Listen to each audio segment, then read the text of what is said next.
A big wave to John Dodd as he taxis past in his own P51 there. But coming in again from your right hand side, here comes our lovely formation.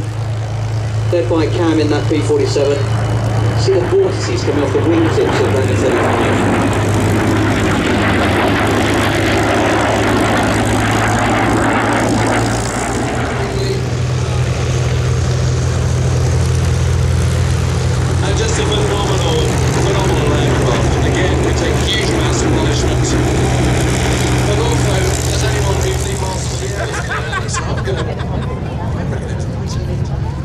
It was 1990, which makes me feel incredibly old. I actually watched it again not very long ago.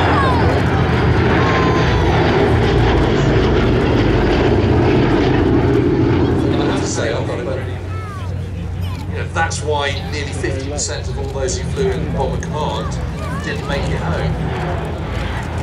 It's always a payoff. I remember talking to crew member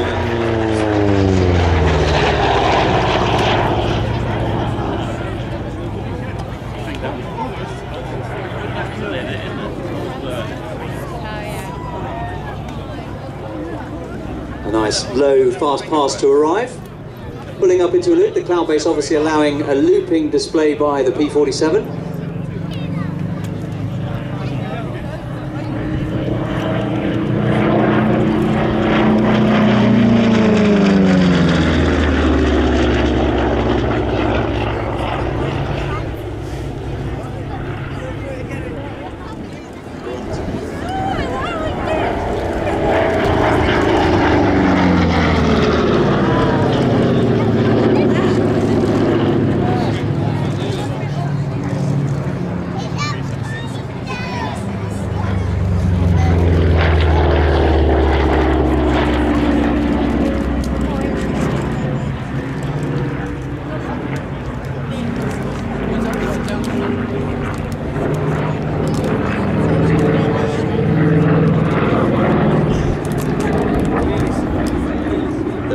P47, the jug.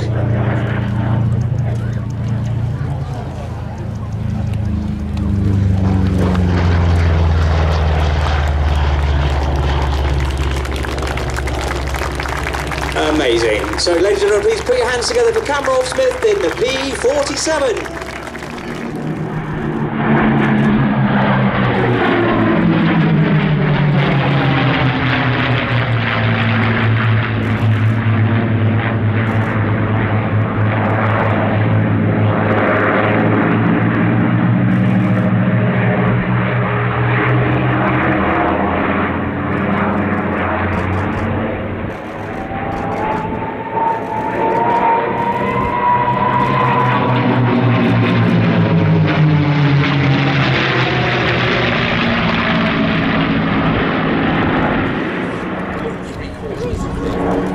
just in front of the tail. Yeah, that's more than a couple of illusions.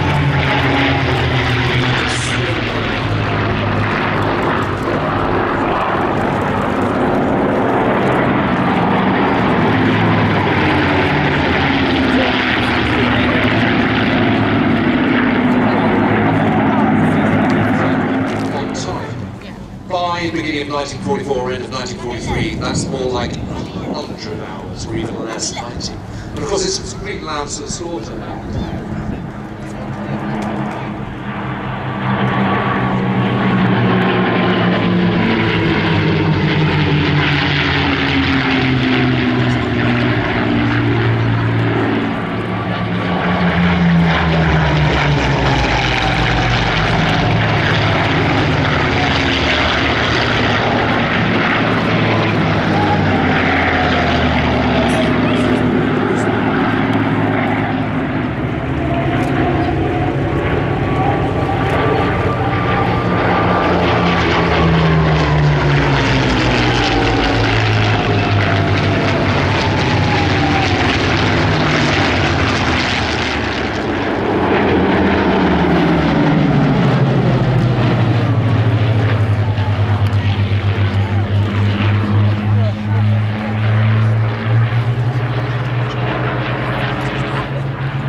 first 2 years of the war, and they realised that the Wildcat was all a very good airplane.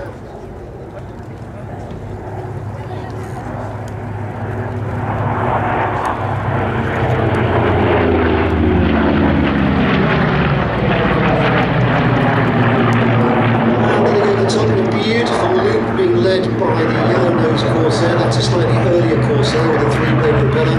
That's an aircraft owned by the fighter collection from Duxford, flown today by Brian Smith, one of our most experienced warbird pilots, superb leader.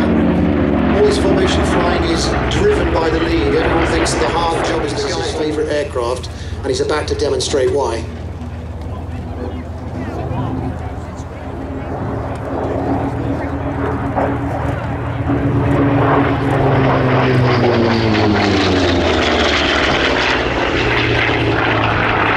And he's a very jammy so-and-so because he's got the blue gap just where he needs it. So the aircraft was designed in 43-44 to actually take over from the Hellcat. And the problem in 1944 was the kamikaze aircraft in the Western Pacific. And what they needed was an aircraft that could get airborne off the carrier, suck its gear up, stay at full power, point the nose up and climb at least 4,000 to 5,000 feet a minute to intercept the kamikaze aircraft coming in and taking out the US Navy ships. And that's exactly what they managed to do with the Bearcat. They took exactly the same engine that was fitted to the Hellcat and the Corsair, that same R2800, which you've also seen demonstrated in the P47 earlier on today. And they basically took the absolute minimum airframe they could actually attach to the back of the engine, little wings, little fuselage, made it as light as possible. And this is the actual result. Incredibly light, but very, very powerful.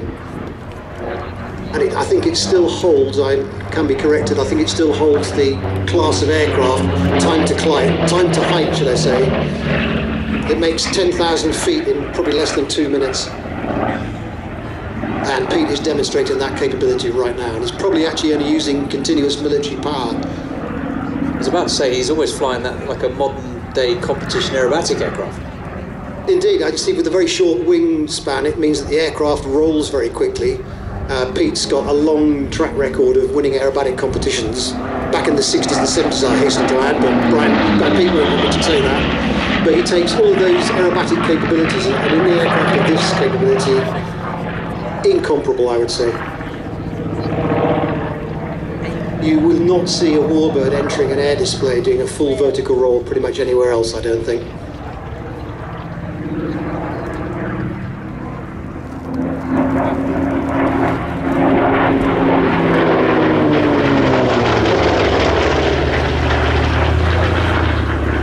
Paul told me he was just short of 380 knots when he hit the pull-up on yesterday's show, and he's got the same amount of luck as Pete Kinsey, which I didn't have earlier on. He's got a little blue gap to go into. Well, mainly blue. Paul's probably gone up to about 4,500 feet, using all that energy as he tipped in into a huge loop, now going away on the B axis of the aircraft, which is nicely showing the yellow undersides of this aeroplane. So, based upon the Sea Fury, which is a naval version effectively of the Hawker Tempest at the end of World War II, this aeroplane actually is a non-navalised Sea Fury. It was actually built for the Iraqi Air Force, was delivered to them in the late 40s.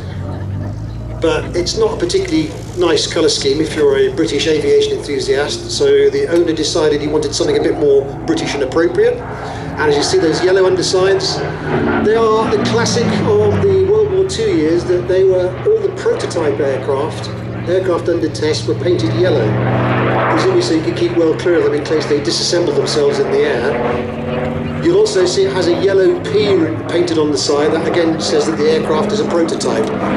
It's not appropriate to this aeroplane. I say it was designed for or built for the Iraqi Air Force, but I say it's just more appropriate for our airshow visitors. Paul demonstrating in a Derry turn there how fabulous the ailerons on this aircraft are. Most aircraft have conventional ailerons where your control stick is connected by a system of pulleys and cables to the actual ailerons themselves. But it means when the aircraft is flying extremely fast, you've got to have a fair set of muscles because you're pushing those controls against the airflow. And at 400 miles an hour, it can almost feel like it's stuck in concrete.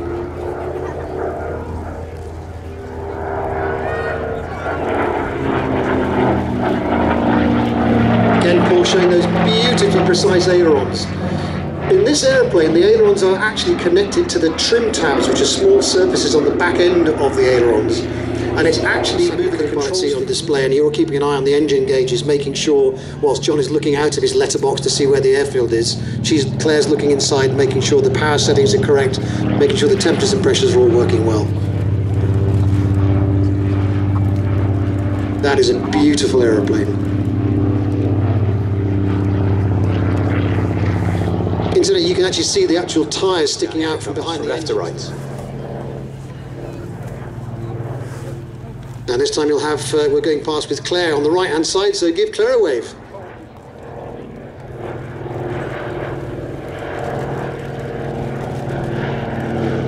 And goodbye, John.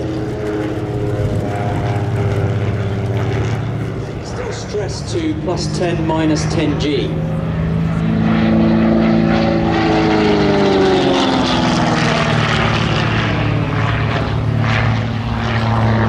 Hesitation rolls in the vertical up to around 2,500 feet. From the top, what's he going to do? He's going to put it on its side and show us a... No, he's going to do a stall turn at the top to then rapid roll on the way down the vertical.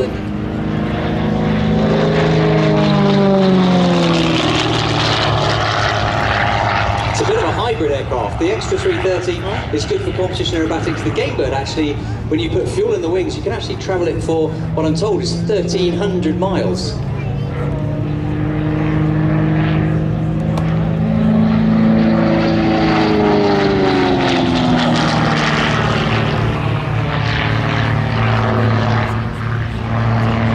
So rolling in the vertical, I think this might be a torque roll, so as before, the aircraft isn't going forward anymore, it continues rolling purely by opposing that strong torque from that 315 horsepower engine. Tail slide now back through his own smoke. And a rapid roll on the down line in the vertical. Because they thought their secret had been discovered, they launched them early. And that was led by General Doolittle. They bombed Tokyo. It was a very small bomb load because they couldn't carry much. Anyway, that's the B-25. Running in from your right, the Red Bull Air Force.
And the P-51.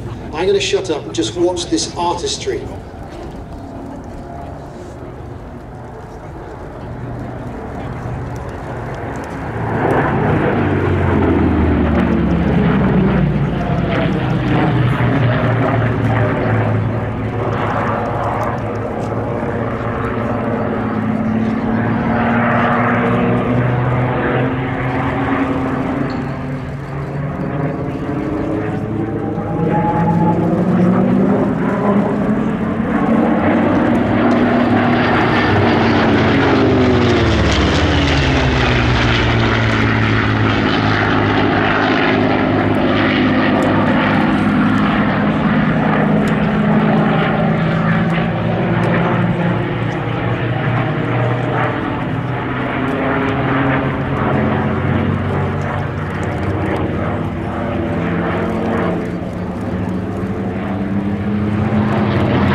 Reimer's been flying with the Red Bull since 2000. He's actually their chief pilot, and he's qualified to fly all the aircraft in the fleet.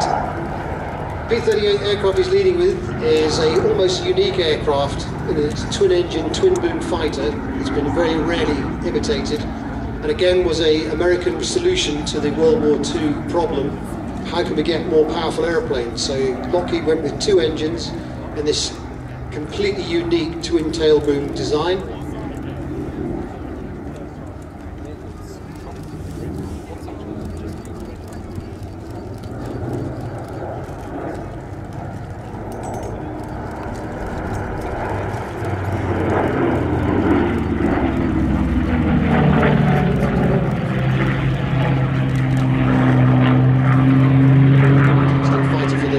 Distances the missions were flown in the Pacific.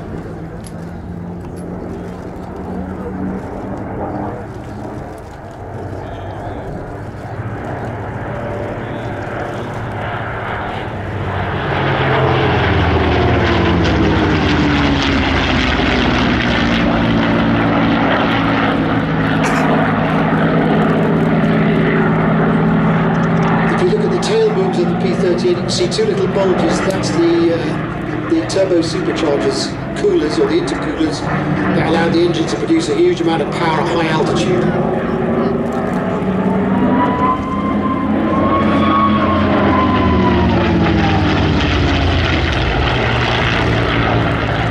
The P-38 was actually the mount of the highest scoring ace in the world taken to shoot his aircraft down. The P-38 flew that mission.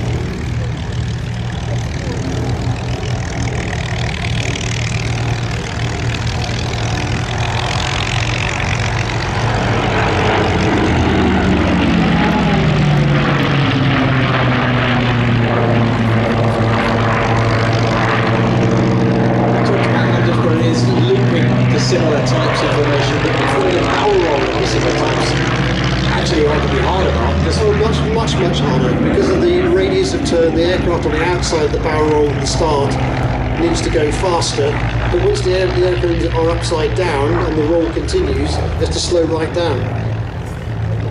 And even in these wing overs, they are performing so very differently. Of course, they're talking about he'll cut the corner now to get back into the formation, unless they're going to do something in trail, which they may well be doing as they run in from the right. Yeah, I think that's what they're doing. With a tail chase. So flying the lovely silver Mustang, you've already seen him flying this morning. That's Eskil Amdahl from Norway.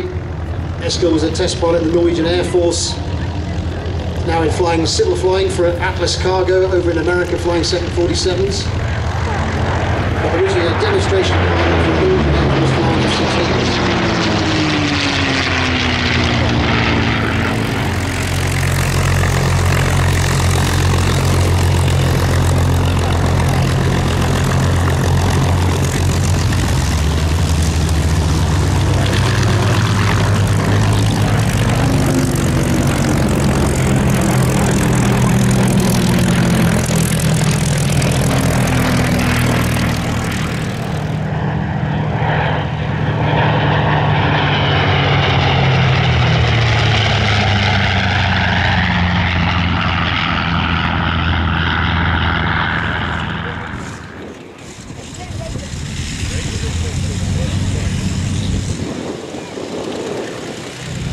That's rather novel, taking off straight from the flight line as they go to full power.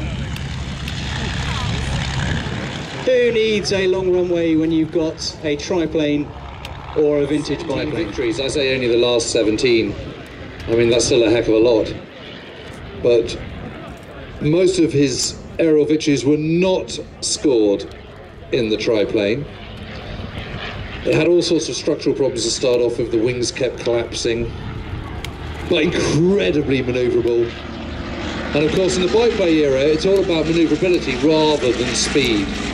Although it didn't, you know, flying straight and level, it had none of the speed to match a lot of the Allied fighter planes of that time. There's the SE-6 and so on. And actually had a comparatively short run.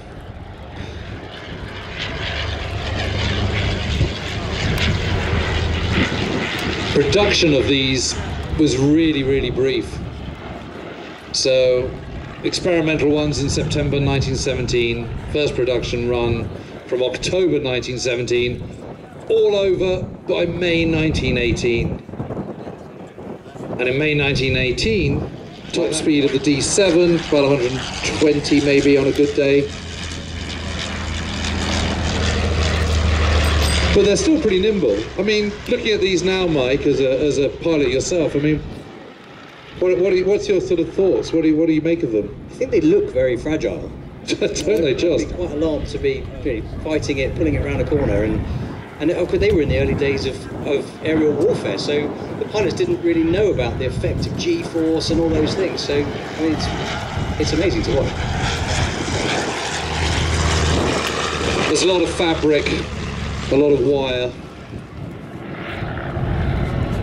and it was a captured one from February 1917 that persuaded Anthony Fokker that this was the way to go. So he took it back to their plant at Schwerin and told Reinhold Platz, his chief designer, this was what was needed. He wanted a Fokker triplane as well. The first prototype, the F1, first flew on the 1st of September 1917, so just goes to underline just how much more simple these aircraft are compared to modern aircraft, or indeed the next generation of aircraft.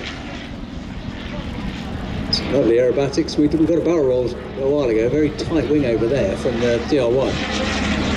As underneath is steering his D7. Well, I guess that's its USP, isn't it? It's manoeuvrability that you get from the three wings rather than two. All that extra lift, and yeah.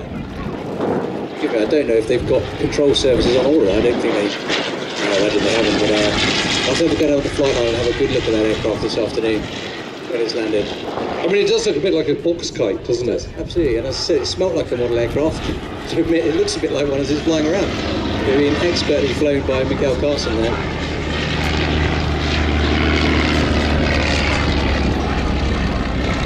I've mentioned his name already, so that's Stu Goldspink in the 7 there, and he was the pilot flying. I mean, day to day, if you were to fly an extra and then a Spitfire and then a Tiger Moth, then you'd know what you were setting out to do. But hats off to those who fly 3 or 4 types in a day.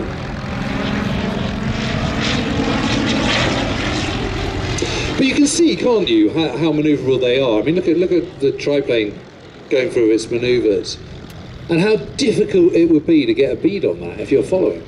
Very much so, yeah. You know, you've got to dive down on it and catch it unawares, haven't you? I mean, you know, if you know you're being attacked, and that's when a pilot of any skill, you would feel you could dodge it, wouldn't you? Yeah. Well, tactics weren't. They're very much in their infancy back when things were fighting. So the likes of the Red Baron were coming up with these very crazy manoeuvres to negate any threat from anyone behind them, and then to get their nose on the enemy aircraft, which is of course the aim of the game, and it is with aerial warfare, with dogfighting. Put your nose on the enemy's tail and use your weapons. And the Immelmann is still a kind of known procedure, and of course that was from the German First World War fighter race Immelmann.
One of the tightest displays I think I've ever seen. It's not even going outside the the lateral edges of the flight line in front of us. So you're right, that performance, I know they are much slower speed, but even so, just watching this triplane to our left, just how tight he turns around that corner. Yeah, it's amazing, isn't it? You really do get a sense of a totally different type of air combat with these machines, don't you? And it's interesting, I remember talking to Tom Neal, Battle Britain fighter pilot, one of the first Allied pilots to land in Normandy on D+1. Incredible. D7 just touching down as into wind as possible. Just look at how short the landing roll will be. No tail wheel like on some of the just a tail dragger. Tail dragger is quite literally a tail dragger, just a skid at the back there. No brakes on these aircraft, likewise with the 3 Tiger Moths lined up in front of us. No wheel brakes, so she's using the friction on that skid. Coming to an end, you down. see one kind of step forward, taking over from another. Fabulous to see, though. You know what, I've really enjoyed that. Just yeah, you mean how tight that display was. Just really gracefully flown, fantastic performance. So ladies and gentlemen, please put your hands together for Mikael Carlson and Stu Goldspink in their Fokker DR1s and D7s. Just one.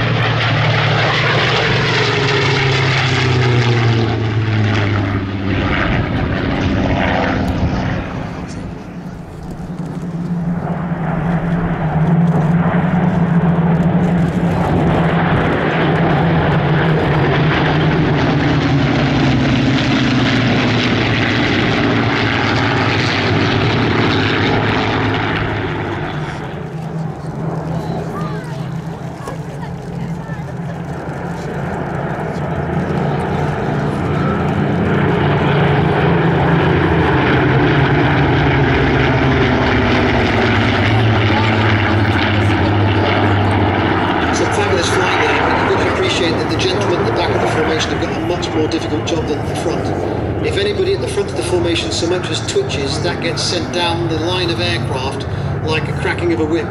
So poor guys in the back in the Griffin Spitfires are having to work as much harder than the guys at the front, but doing a fabulous job.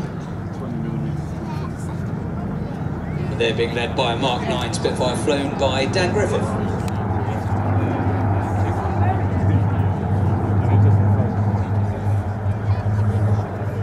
Finish up the middle section, White 3. Ben Cox is flying that 2-seater, the only 2-seater in this formation, ML407, the Grey Spitfire, which we'll talk very much more about in a minute. So coming round from the right-hand side now, I just heard Paul say this is the last pass in formation, so we'll get ready to see what happens next. I don't think they'll be disappointed.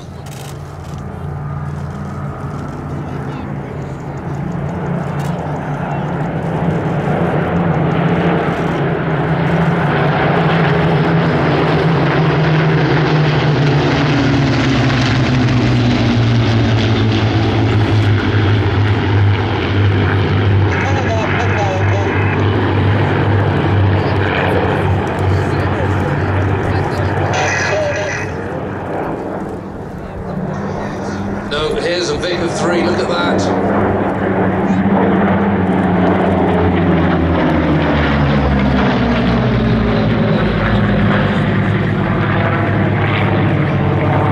I'll come back to the wings in a minute. Let's just watch this for a moment.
once again a beautiful smooth lead from Paul in the lead. On the right wing is Nick Smith, who's a current Navy pilot, flies the F-35. On the left hand side, Rolf Mayhem, hails from Norway, a veteran pilot, another very, very experienced warbird pilot, started his career in the Royal Norwegian Air Force.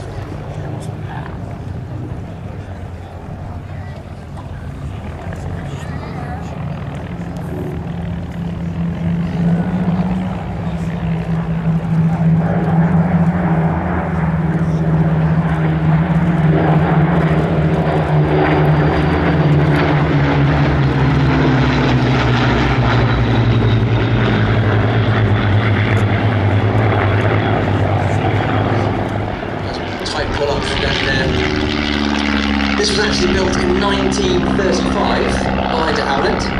It was delivered to the Royal Air Force, and then it became a civilian aircraft in 1952 when it moved to Belgium. It actually came to the UK in 1991 and did some pleasure flights around that time, but unfortunately had a minor accident, and it was repaired here by Ian Castle at Sywell. It was then bought by a family known as the Skurs, and that was in 2010. It was then operated by Ian and Thomas here at Sywell, and they really did look after it and keep it in such a fabulous condition. After Tom's tragic accident, the Skur family actually made the aircraft available to the scholarship, and they've been operating here with this aeroplane since 2020. So very grateful to them. It's truly magnificent. It's to us now.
The Grey Spitfire.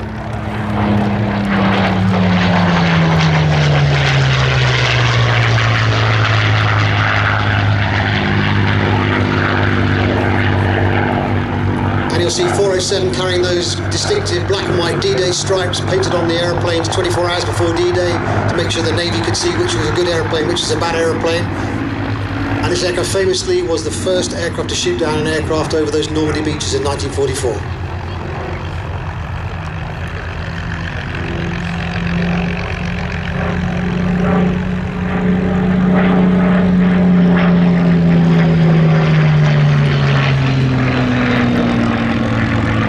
Talking about those black and white stripes, the width, from what I'm told, Mark, the width of those black and white stripes is actually the width of a standard issue yard brush, because when that's the brushes they used very hastily to add the black and white stripes before the D-Day invasion.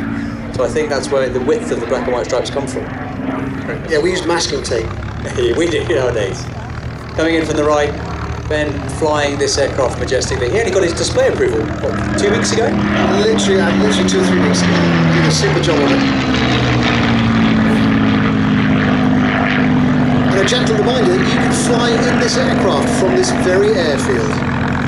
Mark and I are both very lucky. We both get to fly this aeroplane. What makes us even more lucky is that we get to put passengers in the back and show them what a Spitfire is like. And it truly is such a magical experience to take someone airborne in a Spitfire over the